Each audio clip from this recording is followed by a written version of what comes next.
আরে দেখো কি আশ্চর্য, দেখো আমরা আমরা বাড়ি, হ্যাঁ না আমরা বাড়িতে এতক্ষণ এই বিষয় নিয়ে কথা বলছিলাম। হ্যাঁ হ্যাঁ হ্যাঁ, আচ্ছা ঠিক আছে, সন্ধ্যেবেলা দেখা হচ্ছে তো অফিসে। হ্যাঁ তখন দেখে, আচ্ছা শোনো, না আমি তো দেখেই নেবো। আমি বলছি যে আসলে ব্যাপারটা হচ্ছে এতক্ষণ এটা নিয়ে কথা হচ্ছিল তো, বাড়ির সবাই ওই খবর পেয়েছে যে তুমি হয়তো ছবিটা আনতে পারো, সবাই একবার ছবিটা দেখতে চাইছে। না না না না, তুমি যদি আমাকে রিলাই করো তাহলে আমাকে একদিনের জন্য ছবিটা দিও, আমি অবশ্যই কালকে ফেরত দিয়ে দেবো। না না না না, ওকে ওকে ওকে। আচ্ছা আর একটা কথা, সাবধানে থেকো, খুব সাবধানে থেকো।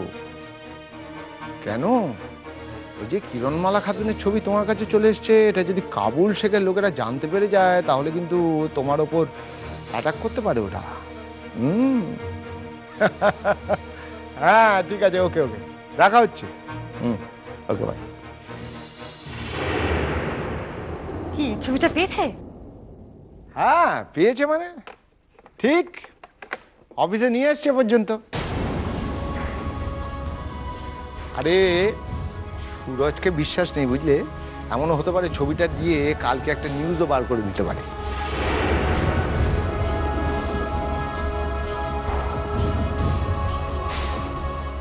ছবিটা পেয়েছো যখন, তাহলে কালকে একবার নিয়ে এসো বাড়িতে ছবিটা। কি দরকারটা কি বাবা? আশ্চর্য তোমরা, তখন থেকে এই একটা ব্যাপার নিয়ে না। আরে কি আশ্চর্য, তুই এত রিয়াক্ট করছিস কেন? তোর কি প্রবলেম সৌম্য?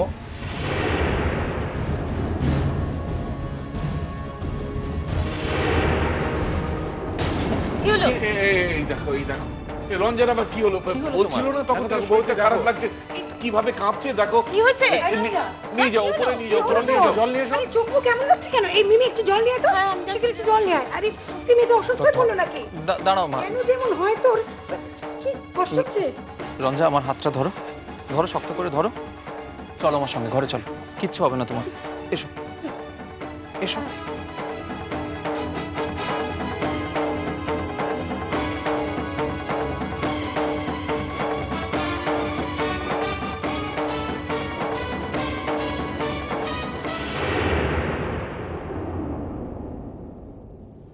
ময়না,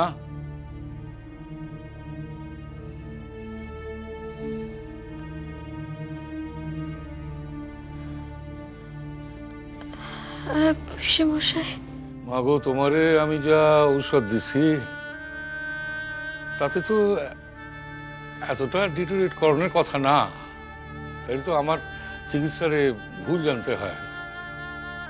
তো তুমি ঔষধগুলান ঠিক করে খাইতেছো তো? হ্যাঁ পিসেমশাই, খাচ্ছি খাচ্ছি তো। দাদা, আমি যে পুরী যাওয়ানের টিকিট করছি, রিজার্ভেশন করে দিছি, তার শরীরে যা অবস্থা দেখতেছি, এই অবস্থায় শোনা তার একা যাইব কি করে? জ্যাঠামশাই, আজ তো নিঃশ্বাস লইতেও হাঁপ ধরে যাইতেছে ওর।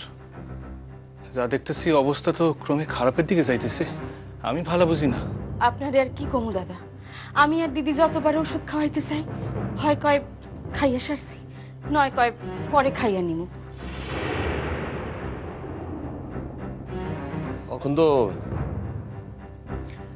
এখন তো আমারও সন্দেহ হইতেছে, সে নিজে ওষুধগুলান খাইতেছে তো। আজ থেকে আমি ওরে ওষুধ খাওয়াবো।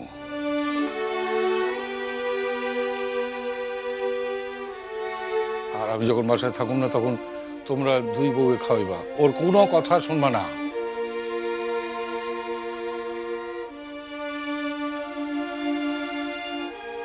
পিসেমশাই,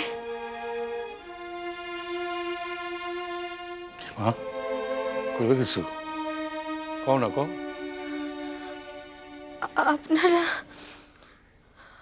আপনারা মিছি মিছি চেষ্টা করছেন পিসেমশাই।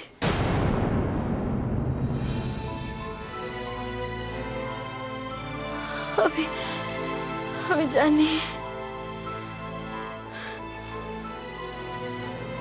আমি আর বাঁচব না।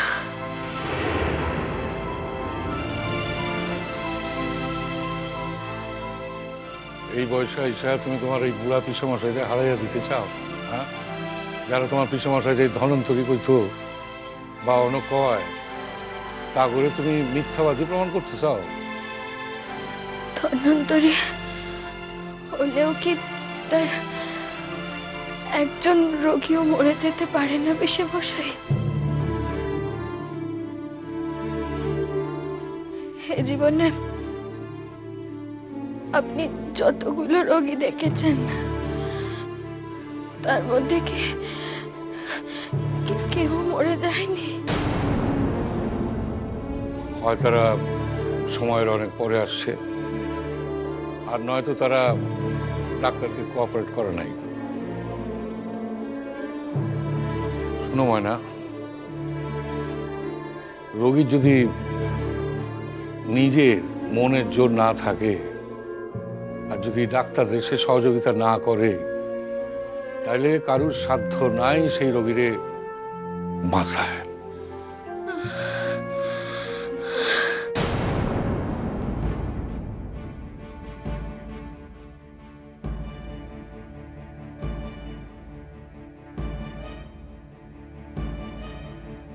ও ময়না, ময়না খুব খুব কষ্ট হইতাছে মা।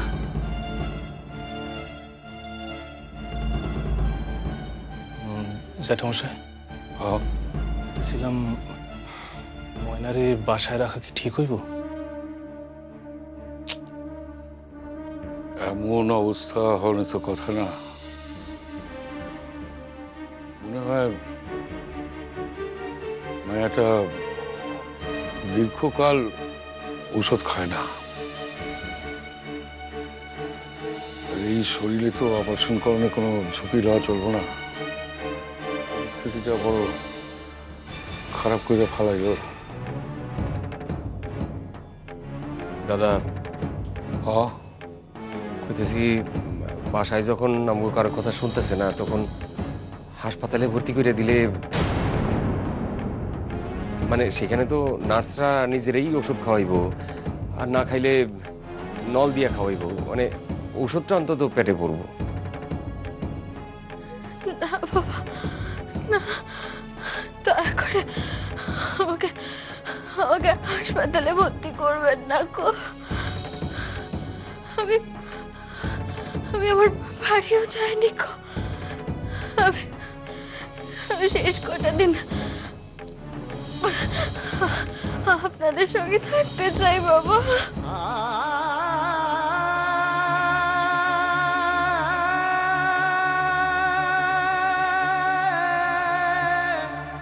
ময়না, এই কথাগুলো কয় না মা। শেষ কয়টা দিন মানে কি? কতটুকু বয়স তোমার? জীবনটা এখনো ভালো করে শুরুই হয় না। মুশকিলটা হইল, ও তো মনে মনে এখন বিশ্বাস করতে আরম্ভ করছে যে ও আর বাঁচবো না।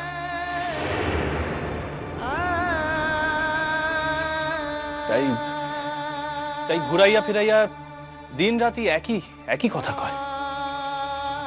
ময়না, আগে যা ঝগড়া অশান্তি হইয়া গেছে কিসে মা, অহন তো এই বাসার সকলেই তোমারে ভালোবাসে মা। সোনারে দেখো না, কোনো কামে মন লাগাইতে পারে না, থাকে থাকে বাসায় চইলা আসে তোমারে দেখবো বইলা।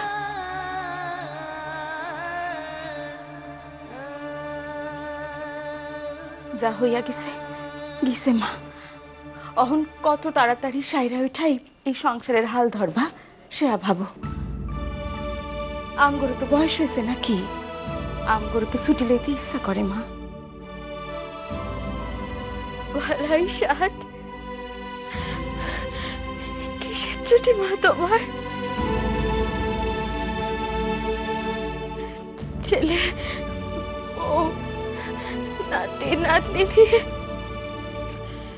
সুখে সংসার করবে, তবে না? তাইলে এতই যখন বুঝছো, তখন তো তাড়াতাড়ি সুস্থ হওয়ার লাগে। আমরা এই বয়সে আর কত টেনশন নিমো কত?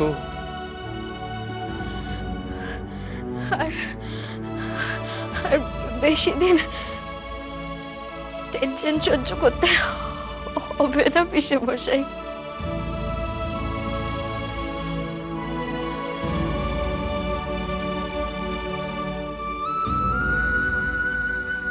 কথা দিতেছ তো যে দাদায় যা যা ঔষধপত্র দিছেন সব নিয়ম করে খাইবা? কও। ও অন্যরকম ভাবে বাবা, মাথায় যে ওর কি ঢুকছে আমি। বাবা গো, বাবা, শুধু আমার জন্য, শুধু আমার জন্য আপনারা কেউ সুখী হতে পারেননি গো। আপনাদের ছেলে সুখী হতে পারেনি গো, শুধু আমার জন্য, শুধু আমার জন্য। এই সকল কথা তুমি বন্ধ করো ময়না। যার কারণে তুমি এই সকল কথা কইতাছো তুমি জানো না সে এখন অন্য বাড়ির বউ। মা গো, মা, নার্গিস অমুন্দারের মেয়ে নয় গো।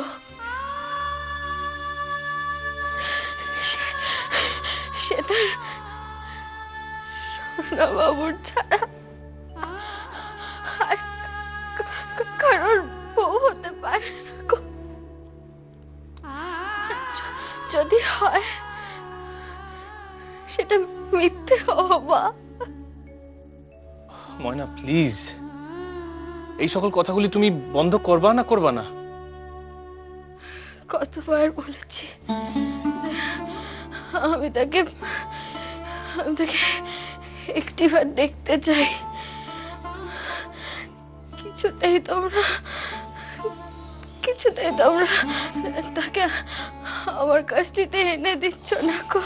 আচ্ছা ময়না শুনো, যা সম্ভব না তেমন আবদার কইরা তো কোনো লাভ নাই ময়না। তোমার সেই আবদার আমরা কেউ রাখতে পারবো না। আর শুনো, আমরা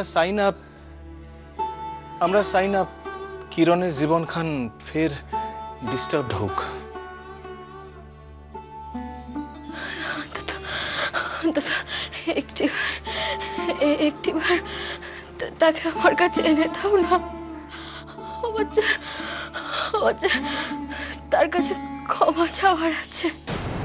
আচ্ছা, সে সকল পরে হইব, তুমি এখন বেশি কথা কেউ না মা। তোমার কথা কইতে যখন কষ্ট হইতেছে কথা কেউ না, আমরা পরে শুনুম তোমার কথা। বৌমা, ওর এখন ওষুধ খাওয়ানো আছে না? হ দাদা, কিন্তু ঘুমাইয়া পড়ছে মনে হয়। ঘুমাক ঘুমানোর মধ্যে খাওয়াই দাও, ওষুধটা টাইমলি খাওয়া দরকার। দাও মা, আমি খাওয়াই দিতেছি।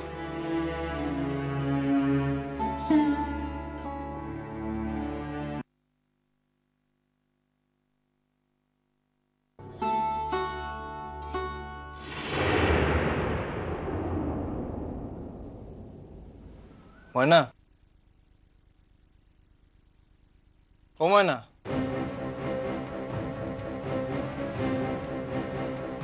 ময়না, ময়না,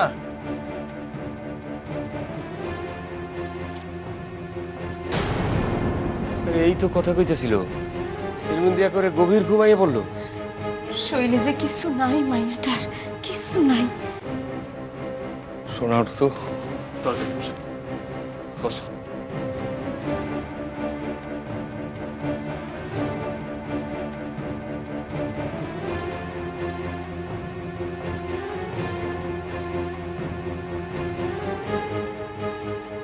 মায়াটা জ্ঞান নাই তো। ও বা জল দাও তো একটু। হ দাদা, দিতাছি। সেটা মশাই, এবার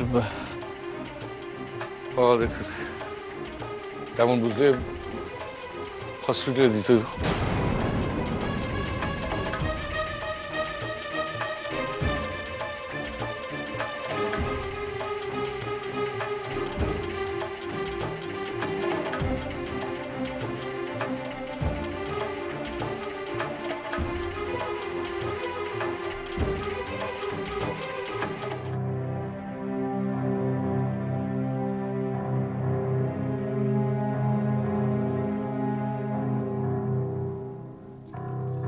হ্যাঁ দাও।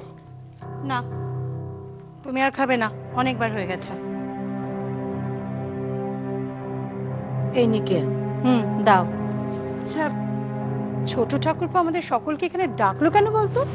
কি ব্যাপার? আমি তো কিছুই বুঝতে পারছি না। না, আমিও তো অবাক হয়ে যাচ্ছি, তাই তো ওকে জিজ্ঞেস করলাম। এই মিমি, কি রে, তুই কিছু বলতে পারবি? আমি কি করে বলবো? আমার সঙ্গে আলাদা করে কোনো কথা হয়েছে? অফিস থেকে এসেই তো ডাকলো। আমি তো অফিসেই জানি, আমার তো নাইট শিফট। আচ্ছা, অফিসে কোনো গোলমাল টোলমাল হয়নি তো? এমনিতে যেরকম মাথা গরম ছেলে, চাকরি বাকরি ছেড়ে দেবে না তো? কি করে বলি বলুন তো দাদা, কিছুই তো বুঝতে পারছি না। আরে এতক্ষণ ধরে করছেটাই বা কি? আরে অফিস থেকে এসে হাত মুখ ধোবে না? কি মুশকিল হতো, কোনদিন এত তাড়াতাড়ি অফিস থেকে ফিরে হাত মুখ ধোয় না। বাবা, বাবা আমি বলছি কি যে ছোট তোমাদের জানাবে, আমাদের কেন বলবে বলো? আমরা এখানে থেকে কি করব তো বুঝতে পারছি না। আর তাছাড়া দেখো, আমাদের আজকে একটা জায়গায় যাওয়ার কথা, আমার বন্ধুর বাড়ি, সেখানে সন্ধ্যেবেলা চাই নেমন্তন্ন, তো সেখানে এরপরে আর কখন যাব? হ্যাঁ, ঠিক কথা, ঠিক কথা, ঠিক কথা। কিন্তু দেখো, তোমরা সেজে গুজে বাইরে যাওয়ার জন্য তৈরি হয়েছে, এই কথাটাও জেনেও তোমাদের যখন থাকতে বললো, তার মানে নিশ্চয়ই এমন কিছু দরকারি কথা আছে যেখানে তোমাদের থাকাটা দরকার। তো সব পাগলাম। এই তোমরা এগিয়ে যাও তো সৌম্য। কি এমন কথা বলবে যার জন্য বাড়িতে ছোট বড় সবাইকে একসঙ্গে থাকতে হবে? যত সব। আই, তুই না জেনে শুনে এরকম ছোট ঠাকুরপো সম্পর্কে মন্তব্য করবি না তো, হ্যাঁ? ও মোটেই এরকম বিবেচনাহীন মানুষ নয় যে অকারণে বাড়ি শুদ্ধ লোককে এরকম দাঁড় করিয়ে রাখবে। নিশ্চয়ই এমন কোনো কথাও বলবে জানেন দাদা, যেটা গোটা ফ্যামিলি জানা দরকার। কইতেছিলাম মেজমা, আমি তাহলে তোতার ঘরে যাই, মানে তোমাকে সকলে কথা হইয়া গেলে আমরা তাইকো আমি চলে আসুন। আরে তোকেও তো এখানে থাকতে বলেছে, শুনিসনি? না, তাছাড়া আমি তোমাকে পরিবারের কি বা জানি, আর তাছাড়া আমারে শোনাইয়া না, বলা যায় না, হয়তো মনে করেছে তোমারও কথাটা জানা দরকার, সেই জন্যই তোমায় থাকতে বলেছে। কি যে হয় না মাঝে মাঝে ছোটকার, কে জানে বাবা। রঞ্জা, রঞ্জা। এই তোতা, তোদের কিন্তু এখানে থাকতে বলেনি। মা, ছোটকা যখন বলেছিল আমিও কিন্তু ওখানে ছিলাম, ছোটকা কিন্তু নাও বলেনি। তুমি পড়াশোনা ছেড়ে এখানে চলে এলে কেন? ছোটকার যদি দরকার হতো, ছোটকা তোমায় ডাকতো। না না বাবা, আসলে আমি রঞ্জাকে খুঁজতে খুঁজতে এলাম, ওই এন রয়ের মডার্ন হিস্ট্রির বইটা খুঁজে পাচ্ছি না তো, তাই জন্য। তোতা, ওই বইখান আমি আমার ঘরের টেবিলের উপর রাখছি, আমার মনে আছিল না, আমি নিয়ে আসুন। তুমি মডার্ন হিস্ট্রির বই নিয়ে কি করছিলে, মানে পড়ছিলে? মানে বুঝতে পেরেছো? আমার সময় কাটতে ছিল না, তাই ওই তোতার ঘরের বইয়ের তাক থেকে একখান বই লইয়া পড়ছিলাম। বাবা রঞ্জা, কি ব্যাপার, তুমি হঠাৎ সব বই ছেড়ে দিয়ে হঠাৎ মডার্ন হিস্ট্রি নিয়ে পড়লে যে বড়?